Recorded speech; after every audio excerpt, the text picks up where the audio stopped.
कुश तिवारी जी मुंबई से। राधे राधे महाराज जी। महाराज जी, आपने अपनी डायरी के बारे में काफी बार सत्संग में बताया। महाराज जी, उसकी सबसे महत्वपूर्ण बात कौन सी लगी आपकी डायरी के बारे में? आप बोलते थे कि कोई महापुरुष आपको कुछ बोलता था तो डायरी में आके लिख लेते थे जब आप साधन अवस्था में थे। तो महाराज जी, आपकी सबसे महत्वपूर्ण बात उसमें क्या लगी?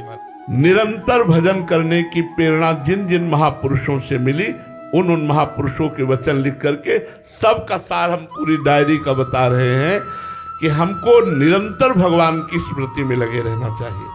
नाम, मंत्र, कथा, नाम कीर्तन, सत्संग, इन सबको मिला करके हम अपने समय को, कर्तव्य को भी कृष्णार्पणम मस्तु करके हर समय में भगवान से जुड़े रहना चाहिए। और पूरा वो तो ग्रंथ लिखा हुआ है, जुड़े रहना चाहिए।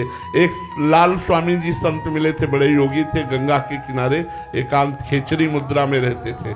तब उन्होंने रात्रि में वो मिलने का समय दिया, तो रात्रि में उनके पास गए तो पास बैठाला और वो कुछ ही वचन बोले थे।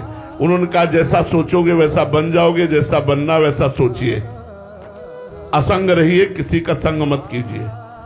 2-3 बातें उन्होंने बोली, तो वो बातें डायरी में लिख करके, जैसा सोचोगे वैसा बन जाओगे, जैसा बनना है वैसा सोचिए। और दूसरी बात, असंग, किसी का तो आज तक हमारा कोई दोस्त नहीं हुआ और कोई दुश्मन नहीं, सबसे प्यार है, सबसे अपनापन है, लेकिन हमारा पर्सनल कोई नहीं है। प्रिया प्रीतम के सिवा, आचार्य के सिवा, गुरुदेव के सिवा हमारा पर्सनल कोई नहीं कि महाराज के पर्सनल व्यक्ति है, हमारा कोई नहीं है। तो डायरी की कृपा से ही हमारा जीवन चला है। और डायरी में प्रधानता उड़िया बाबा के